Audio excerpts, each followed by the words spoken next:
माथि माथि थोरै माथि उठाएर च्याप्ने त्यसलाई च्याप्ने माथि तल रहेछ त ह्यान्ड ब्रेक त यस्तो अर्को माथि दियो म त तलै छ कि ह्यान्ड ब्रेक भनेर यसको तलै हुन्छ ओ नुवाकोटतिर नसोच आज यता आज नुवाकोटै यहाँ भन्न पर्यो नुवाकोट सुरुदेखि नुवाकोट नसोच हैन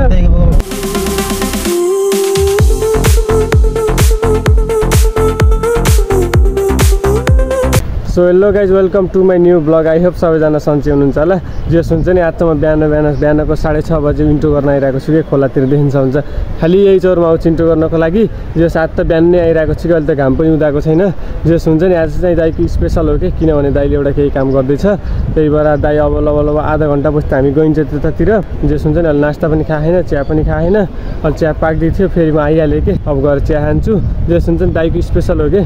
अनि किनभने अहिलेसम्म त्यसले ट्राई नै गरेको छैन त्यही भएर आज म पनि जान्छु अनि भिडियो नि बनाउँछु भनेर के जस हुन्छ नि आज त बिहान आइरहेको थिएँ अनि अहिले त दसैँको माहौल कस्तो हुन्छ नि मन्दिरमा भजन बजिरहेको छ अर्कै छ के सुन्नु छ अनि मेरो अगाडि त खोला पनि छ के अनि खोला एकदम शान्ति छ कि किनभने आवाजै आएन परबाट बगिरहेको छ गाइस देखिन्छ हुन्छ खोला त यताबाट बगिरहेको छ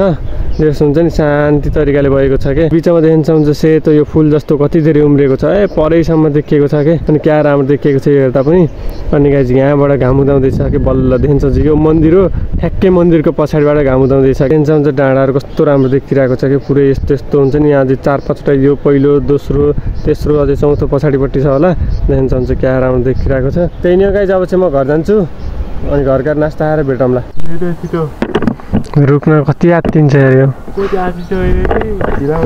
बाइक देखियो कि नै हेर न के भन्छ के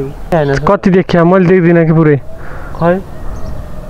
बाइकको भाग देखियो सो गाइस अहिले त हामी घरबाट हिँडेको जे हुन्छ नि इन्ट्रो गरेर घर गएर नास्ता सास्ता खाएर हिँड्दाखेरि त अहिले घाम पनि आइसकेको छ कि जे हुन्छ नि अहिले बिहान भएको भएर चिसो भइरहेको छ कि किनभने आजकल जाडो महिना सुरु हुन थाल्यो हुन्छ नि बिहान चिसो हुन्छ कि अब हामीलाई यहाँदेखि जानुपर्छ यताबाट गयो नि हुन्छ पारीबाट गयो नि हुन्छ तर म पारीबाट जान्छु कि यहाँबाट खतरा देखिन्छ एउटा चिज तपाईँलाई देखाउँछ यहाँबाट खोला बगिरहेको छ अनि सिधा उता मन्दिर छ कि त्यो मन्दिरको तलबाटै खोला बग्छ कि अनि क्या राम्रो देखिन्छ यतातिर नि देखिन्छ हुन्छ उतै टाढा खोल्छाबाट यस्तो देखिन्छ क्या राम्रो देखिन्छ आज चाहिँ दाइको स्पेसल डे हो कि किनभने हुन्छ नि दाइले अब लाइफ टाइममा होइन एक्सपिरियन्स नगरेको चिज चाहिँ गर्दै हुनुहुन्छ त्यो चाहिँ बिस्तारै तपाईँहरूलाई थाहा भइहाल्छ होइन नबनाऊँ भनेर के पहिले अब त्यहाँ गएपछि तपाईँले देख्नै छ हुन्छ नि अहिले त मैले इन्ट्रो गर्ने बेलामा घामै आएको थिएन अहिले त देखिन्छ हुन्छ पुरै चर्को घाम आइरहेको थियो कि जस मैले आज ठ्याक्क नोटिस गरेँ कि के नोटिस गरेँ भन्दाखेरि त्यहाँ मैले जब इन्ट्रो गर्न गइरहेको थिएँ नि त्यहाँबाट यसो हेरेको त मन्दिरको ठ्याक्कै पछाडिबाट घाम उदाउँदै रहेछ कि त्यो चिज चाहिँ मलाई खतरा राम्रो लाग्यो कि अहिले त म झलुङ्गे पुलनिर नै आइसकेँ जस हुन्छ नि यहाँनिर झलुङ्गे पुल पनि छ अनि पक्की पुल पनि छ कि तर म यो झलुङ्गे पुलमा होइन जिन्दगीमा एकचोटि मात्र गइरहेको छु कि त्यही पनि धन्न गाली खाइएको थिएन पुरै बिचको यो पट्रीहरू छ नि सबै खसेको कि कोहीको अनि यतातिर फेरि खोला बगिरहेको छ कि देखिन्छ हुन्छ माथितिर डाँडाहरू क्या राम्रो देखिरहेको छ यता माथि डाँडामा पनि गएको छु कि म हुन्छ नि दाइसित नि गएको छु दिदीसित नि गएको छु अनि भाइहरूसित नि गएको छु जस 3-4वटा भिडियो देखिन्छ हुन्छ कि यो माथि डाँडामा गएको चाहिँ बिहान भएको भएर हेर्नु कति धेरै कुकुरहरू निस्किन्छ कि पुरै ग्याङ बनाएर आउँछन् कि आजकल त कुकुरहरूले नि हुन्छ नि यस्तो जमाना नि आउला के हुन्छ नि मान्छे डराउनु पर्ने कि कुकुरसित त्यति धेरै ग्याङ बनाएर कि तिनीहरूले बुझ्दै जाने अरे कि त्यस्तो भयो भने त हो बहुत डर हुन्छ तिनीहरूले त पुरै हुन्छ नि टोकी मार्छन् होला मान्छेलाई जब त हामी हुन्छ नि गाउँ साइडतिरबाट हाइवेतिर नि आउनु लाग्यौँ कि अब यहाँनिर थोरै धानको बारी देख्न पाउनुहुन्छ त्यसपछि हाइवे हो कि सिधै त्यसपछि सिधै हामी गइन्छ हाम्रो डेस्टिनेसनमा जस देखिन्छ हुन्छ यहाँनिर मस्त धानै धान छ कि अनि यतातिर त केही लगाएको रहन्छ गाइस देखिन्छ हुन्छ धानै धान छ कि चल त म हाइवेमा नि आइसकेँ जस हाइवे यही हो हुन्छ नि पश्चिमको मेन हाइवे यही हो कि अब त्यहाँनिर अगाडि हाम्रो डेस्टिनेसन छ त्यहीँ हो कि हामीले केही गर्ने भनेको चाहिँ अब त्यहाँ जान्छौँ त्यहाँ गएर सिधै तपाईँहरूलाई देखाउँछौँ बाई बाई सो गाइस अहिले त हामी हाम्रो डेस्टिनेसनमा नि आइसक्यौँ जस हुन्छ नि दाइले कार सिक्ने भन्नुभएको थियो कि त्यही भएर कार सिक्न आएको जस हुन्छ नि आज चलाउनु भयो दाइले पुरै चलाएर भ्याउनु भयो कि तर भिडियो नै गरेन किनभने सबै नयाँ अनि कस्तो गाह्रो हुन्छ नि त त्यही भएर भिडियो नै बनाएन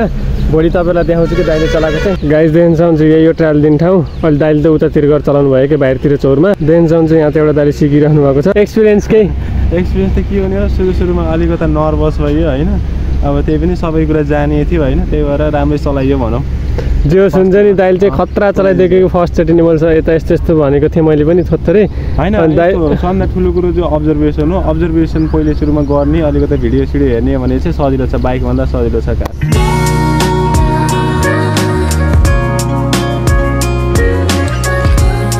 so guys this is the next day हिजो चाहिँ दाइले गएर गाडी चलाउनु भएको थियो तर मैले भिडियो नै बनाउनु पाइनँ कि किनभने नयाँ नयाँ सबै अनि कस्तो नर्भस लाएर मैले बनाएन कि जस आज चाहिँ हामी जाँदैछौँ हिजो त्यस्तो राम्रोसँग चलाउनु भयो नि आज सिधै बाटोमा चलाउने भनेको छौँ कि जस हुन्छ नि आज बाटोमा चाहिँ म भिडियो बनाउँछु भनिरहेको छु त्यही भएर मैले यहीँबाट भनिरहेको छु कि दाइले हेर्दै जानुभएको थियो कि म भिडियो बनाएको देखेर ल दाइको रियाक्सन आज म पनि राम्रो खतरा चलाउँछु हेर्दै जानु होइन आज अशोकले पुरा ड्रिफ्टिङ हान्छ पुरै आगो लाउँछ बाटोमा गाइस देख्नुहुन्छ अहिले त मस्त घाम लागिरहेको छ यति बेला जान लागिरहेको छौँ कि हामी चाहिँ सो गाइस अहिले त हामी गाडी सिक्ने ठाउँमा नै आइसक्यौँ जस दाइ उता टोकन लिन जानुभएको छ अनि यता गाडी सिकिरहनु भएको छ कि त्यो तपाईँलाई देखाउँछु गाइस देख्नुहुन्छ यतातिर त गाडी सिकिरहनु भएको छ अब हामीले चलाउने उतो गाडी होला कि सायद मलाई त्यस्तै लाग्छ गाइस देख्नुहुन्छ यहाँ त दाइले मस्त गाडी घुमाइरहनु भएको छ याल ब्याकमा अब यो घुमाएर भ्याएपछि बल्ल यही गाडी लिएर हो कि हामी जान्छ है त्यति बेरसम्म वेट गर्नुपर्छ कि हामीलाई अहिले त यहाँ दाइले गाडी चलाउँदै हुनुहुन्छ सिकाउने दाइ चाहिँ यता हुनुहुन्छ हेलो गरिदिनु दाइ हेलो हाई गाइज अनि यहाँ एउटा अङ्कल हुनुहुन्छ हामी 4 जना मस्त बसिरहेको छौँ हिजो पनि 4 जनै थियौँ तर हिजो नयाँ भएको भएर अलिक भिडियो बनाउनै सकिँदैन कि नर्भस भयो यस दाइले चलाउनु लानु भएको छ तपाईँलाई देखाउँछु पहिला माथि थोरै माथि उठाएर च्याप्ने त्यसलाई च्याप्ने माथि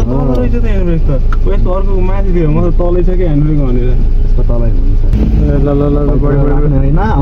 पर्फेक्ट यो दोस्रो दिन के चलाएको तर एकचोटि नि बन्द गर्नु भएन कि मस्त चलाउनु भएको छ गाडी सिकाउनेमा हाल्ने चाहिँ यस्तो अरे भिउ आउँछ नि है सब्स्क्राइब हाल्छ त सेङ्ग्रोतिरको हाल्छ के टकेरले पर्फेक्ट चला जस्तो है खतरा हुन्छ भाइ मोबाइल साटम त 2-4 दिनको लागि धेरै दोगुरो नि त पाङ्रो फुत्किन्छ फेरि पाङ्रो फुत्किन्छ किन बेल छैन यसको पाङ्रो देख्नुहुन्छ डाँडाहरू त क्या राम्रो देखिएको छ कि यतातिरबाट यस्तो मिठो डाँडा हेर्दै चलाउनु पाइन्छ लगायत देख्नुहुन्छ अब हामी सिधै यहाँबाट माथि जाने भने त सिधै नुवाकोट पुगिन्छ कि यो नुवाकोटको डाँडा हो अझै 2-3 डाँडा पछाडि गएपछि बल्ल नुवाकोट आउँछ कि नुवाकोटतिर नसोच आज यताबाट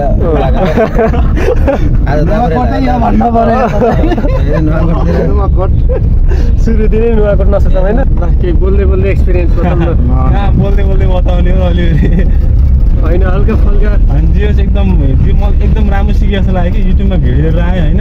अरू कुरा चाहिँ अब्जर्भेसन नै 1 महिना भयो होइन त्यही भएर पनि धेरै छिटो सिके जस्तो लाग्यो कि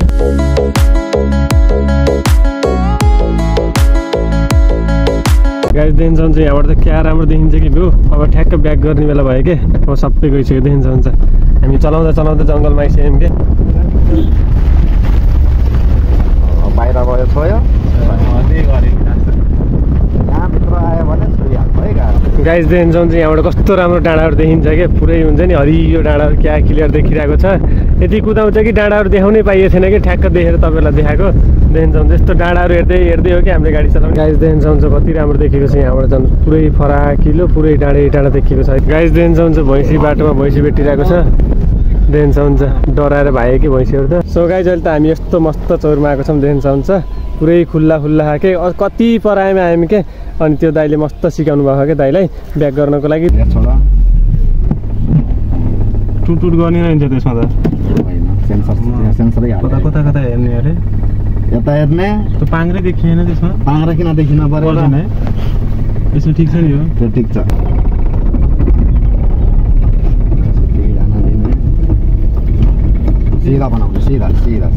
गाइस देख्नुहुन्छ ब्याक गरिरहनु भएको छ गाडी अब उता खोल्सातिर गयो देख्नुहुन्छ मिलाइरहनु भएको कि पुरै पर्फेक्ट चलाउनु भएको छ गाइस जे हुन्छ नि दाइले 2 दिनमै यस्तो पर्फेक्ट चलाउनु भयो नि मैले नि हुन्छ नि मैले कस्तो नचलाएको भन्ने यस्तो हुने रहेछ कि किनभने फेरि चलाउन मन पनि लाग्ने रहेछ मलाई नि कस्तो चलाउन मन लागिरहेको थियो कि पैसा तिरेर भने चलाऊँ कि भन्ने भएको थियो फेरि अब एकैछिनपछि चलाउन पाइन्छ होइन एउटा चिनेको दाइ हुन्छ उहाँले सिकाउँछु भन्नुभएको छ मलाई नि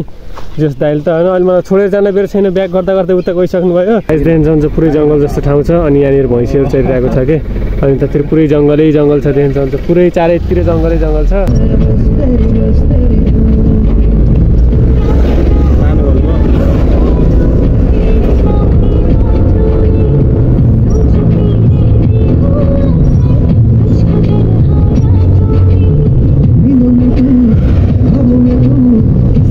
so guys this is the next day हिजो र अस्ति चाहिँ दाइले मस्त गाडी चलाउनु भयो हुन्छ नि गाडी पनि यति राम्रोसँग चलाउनु भयो कि त्यहाँ सिकाउने दाइले नि हुन्छ नि अब बाहिर नचलाऊ भाइ तिमीले राम्रैसँग चलाऊ अब भित्र सिक लाइसेन्सको लागि भनेर अब भित्र सिक्ने हो कि जे होस् हुन्छ नि अहिले त दसैँको छुट्टी भयो त्यही भएर बन्द भयो कि त्यहाँ पनि अब दसैँपछि जाने हो कि भित्र सिक्नको लागि जे होस् हुन्छ नि यति धेरै भिडियो गरेँ कि यति धेरै भिडियो गरेँ एडिट गर्ने बेला यस्तो झमेला भयो कि कता कता के परिरहेछ